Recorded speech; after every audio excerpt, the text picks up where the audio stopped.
Bonjour, je m'appelle Manon Vercouter, je suis hypnothérapeute et je fais partie de l'académie Copeland. Cette vidéo a pour but de vous présenter un petit peu ce que je fais, qui je suis et mon implication dans l'académie. Alors commençons par le commencement. Qu'est-ce que l'hypnose? L'hypnose est un état modifié de conscience. C'est un processus qui est totalement naturel et dont on fait l'expérience chaque jour, environ toutes les 90 minutes. L'hypnose, c'est un petit peu quand vous êtes en train de rentrer du travail, vous prenez votre voiture et puis vous êtes en pilote automatique sur la route. Vous ne vous rendez pas vraiment compte que vous êtes en train de conduire. Ou quand vous êtes dans une discussion de groupe et vous commencez à partir un petit peu ailleurs, à penser à autre chose et on doit vous ramener en disant « Oh, est-ce que tu m'écoutes ?» Tout ça, ce sont des états modifiés de conscience. Alors, quelles indications pour l'hypnose? Pourquoi on peut l'utiliser? L'hypnose, c'est un outil qui est très très général et qu'on peut utiliser pour différentes dimensions. Le premier niveau, le premier plan sur lequel on peut l'utiliser, c'est le plan physique et matériel, c'est-à-dire pour des problèmes de poids par exemple, des problèmes de somatisation, des problèmes de sommeil.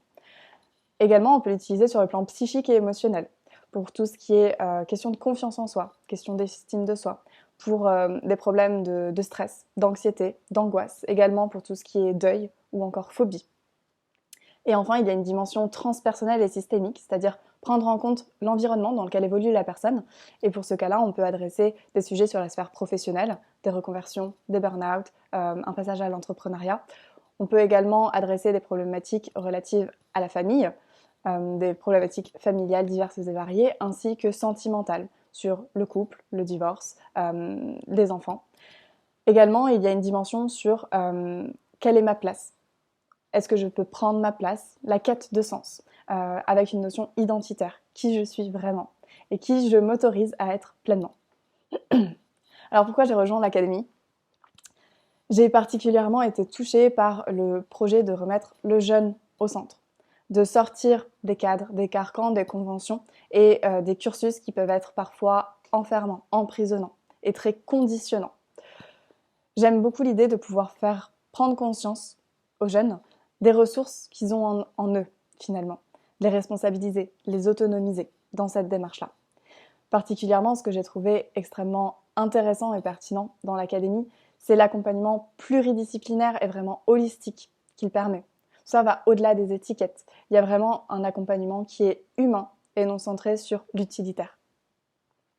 Et mon rôle dans cette académie aujourd'hui, ce sera de proposer des accompagnements en individuel aussi bien qu'en collectif pour pouvoir travailler sur toutes ces diverses zones de blocage. Notamment commencer par qui je suis, comprendre mes fonctionnements, savoir comment je fonctionne à l'intérieur, quels sont mes mécanismes inconscients, pour pouvoir ensuite travailler sur toutes les questions de confiance en soi, d'estime de soi, de prendre sa place, de pouvoir s'exprimer, de s'autoriser à, de sortir des injonctions et des croyances limitantes, pour ensuite pouvoir se déployer pleinement, s'expanser en tant qu'individu, au-delà des étiquettes. L'idée, c'est vraiment de donner de la lumière, de la compréhension sur les fonctionnements et les mécanismes internes, les fonctionnements inconscients, pour que la personne puisse reprendre son pouvoir sur elle-même, pour que les jeunes puissent se rendre compte qu'ils ont également le choix, qu'ils peuvent être décisionnaires dans leur vie. L'idée, c'est vraiment de donner une lecture différente des comportements et des réactions également qu'ils peuvent avoir, avec une attention qui est particulièrement portée sur le fonctionnement inconscient et sur la dynamique systémique, puisque aujourd'hui, il faut savoir que plus de 95% de nos fonctionnements sont inconscients. Cela explique donc mon engagement, c'est pouvoir faire justement émerger d'autres choses, d'autres propositions, en pouvant mettre en avant ces 95% qui parfois sont un petit peu négligés dans d'autres formes d'accompagnement.